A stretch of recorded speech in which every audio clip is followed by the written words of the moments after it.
Hello there, this is Yana Smakula for Paper Tray Ink, and thank you for joining me today. Christmas and holiday season is not that far away, so I think it's time to start making holiday cards. Even if you aren't yet starting your holiday card making, I'm hoping the tips I'll share in this video will still be useful to you in your everyday stamping and crafting. In this video, I'll show you how to create a color variation on some of your stamped images with the help of inks, and I'll also share some of my favorite tips for creating thick, chipboard-like, but lightweight die cuts for stamped images. I'm going to start working on my project by stamping a beautiful wreath from the Spring Wreath stamp set. I'm using my Mini Misty stamp positioner as I will be stamping this multiple times to achieve the color variation and desired depth of the color for my image. I picked ripe avocado as the lighter color and olive twist as the darker ink color. I want the top part of my wreath to be lighter and the bottom part of my wreath to be slightly darker. I'm inking the wreath up using both ink pads, using ripe avocado to ink up the top portion and olive twist to ink up the bottom part, and again using ripe avocado to soften the transition between two colors and avoid having harsh lines. I'm repeating stamping these a few times to make sure I get a nice and crisp impression. And here's my wreath all nice and ready. There is a coordinating die available, but it's a solid die. So to perfectly align it on my image, I've already die cut a template. This is just a piece of typing paper. I've die cut the wreath out, and now I'm just using the negative as a guide to help me place my die over my stamped image. By having that guide there, I can be sure my die is going to cut through my stamped image perfectly without even being able to see it. And you can also do this the other way around. You can die cut the paper and do the stamping later when you have solid dies like this, and I actually often prefer that method. But for this wreath, I went with the stamping first. The wreath stamp set also features a number of additional images that you can use to dress the wreath up. There are pine cones and additional branches in various sizes. I wanted to stamp a few of those, cut them out, and use them on my project. Now, to make it easier for me to cut all of these little elements out, I'm going to use a little trick. I have dies, coordinating dies here. I've kept them connected, and this is the main trick here. I've placed them inside my Mini Misty. They face the cut edge down, and I'm now positioning my stamps over the dies.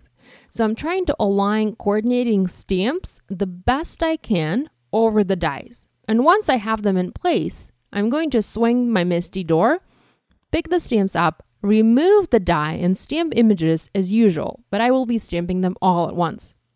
By doing this, I now have my images positioned in a certain way so that I don't need to spend time aligning each little die over them. I can just align one of my dies, and the rest, since they are connected, should all fall in place. This saves a ton of time, especially when using little images and tiny coordinating dies like these. And if you're mass producing cards, this also saves a lot of time. Or if you need to die cut a lot of similar images or identical images. And by keeping the dies connected, I'm actually also minimizing the risk of losing one of them on my messy desk. If I happen to lose them, I'll lose them all. But since they are connected into a larger piece, it should be much easier to find them. So I've stamped these images a number of times using dark chocolate, ripe avocado, and olive twist inks. I'll have some green pine cones that I won't be using, but stamping my images this way was still faster than stamping and die cutting them one by one. So this is why I ended up stamping a couple of green pine cones. I want to create a background for my card, and for this I'm going to use images from the Wet Paint Holiday Tags stamp set. There are these 3 solid circle sentiments that I really liked, and I'm going to stamp them in soft stone ink to create a subtle background for my wreath. I like to use pattern paper for my projects, but for different kinds of projects, or I should say for different style of cards. When I'm playing with my stamps, I prefer to use them to make just about everything for my project. That being said, you can certainly skip stamping the background and keep your card cleaner and simpler. Or you can use pattern paper instead of stamping. Since I picked out rather large images to create the background, it didn't take a lot of time to stamp. The smaller images you use, the more time it's going to take you to create a background. I started in the center of my paper. I stamped the background directly onto an A2 card front, and worked my way out like I usually do. I knew I wanted to double and even triple stamp these images, so I used my MISTI stamp positioner to help me align these perfectly. And this time I actually used the larger MISTI since I knew I'd be moving the card base in the MISTI. I didn't move the stamps, but I just moved my card base. I also need to stamp one more element to complete my project, and that is a holiday message. I'm using a large Joy from the same wet paint holiday tags stamp set, and I'm stamping it using 2 colors of ink, creating that variation of color that I mentioned earlier, and the one that I did for the wreath too. So here I'm using Pure Poppy, a lighter color, and Scarlet Jewel, a darker color of ink, and again, I'm making the bottom of my image darker and the top part a lot lighter. This stamp also has a coordinating die, so I went ahead and cut it out in my platinum die cutting machine. I am not showing the die cutting process as my die cutting machine is rather large, so it doesn't fit in the video frame. I have it sitting on a second desk next to me, so I need to just turn my chair to cut everything out. I also die cut 3 additional layers using the Joy die. I cut them out of Pure Poppy cardstock. I added scrapbook adhesive's double-sided adhesive sheet to one side of my cardstock to make my die cuts sticky and easier to adhere. Now, you can completely skip this step, but I'm all about the little tiny details, so I wanted to add this barely visible red layer under my die cut. And you can see what it looks like on the finished card in this photo here. Now it's time to assemble the card. Because I love to use foam adhesive to pop my card layers up, I wanted to pop the wreath up as well. I feel that using foam adhesive with different layers helps those layers to stand out and be more visible, more prominently visible on the project. However, I don't want to use foam adhesive. I want to use something more solid. So I'm going to use regular fun foam, and I'm going to cover the front and back of my fun foam with scrapbook adhesive's adhesive sheets. I love to use this product as it's super thin and I never have any problems die cutting it.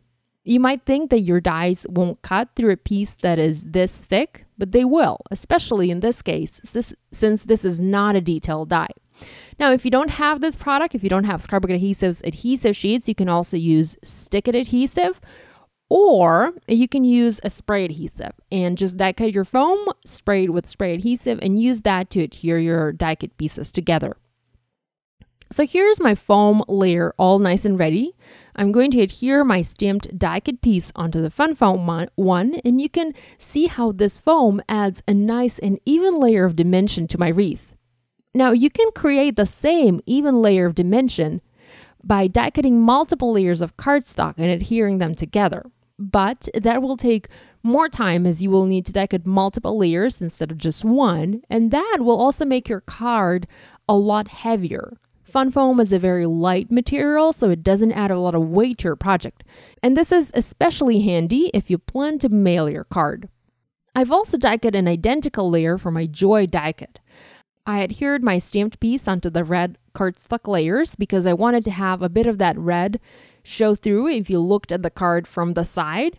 But I also created the fun foam layer to help my Joy die cut lay flat on the card. I have it overlapping the wreath a little bit, so the part that doesn't overlap it needed some support. I die cut another layer of fun foam, cut a part of the letter J off, that's the part that's overlapping the wreath, and use the rest to adhere my die cut Joy onto the card. The rest was very simple. I picked out a few pine cones and branches and arranged them on my wreath, mainly in 3 sections, forming a visual triangle around the Joy. Once I was happy with the placement, I adhered those little die cut pieces using glue and used fun foam for the pine cones. I shaped each wrench with my fingers to make it appear a bit more dimensional, as I didn't want it laying flat on the card. Lastly, to add a little bit of red to this project, I stamped a few stars using the Pure Poppy ink. So here's a closer look at this holiday card. I'd like to encourage you to pull out your stamps, inks, and papers and make an identical or similar projects. So this finishes today's video. Thank you so much for joining me today. I hope I was able to inspire you to create. I'll see you next time. Bye!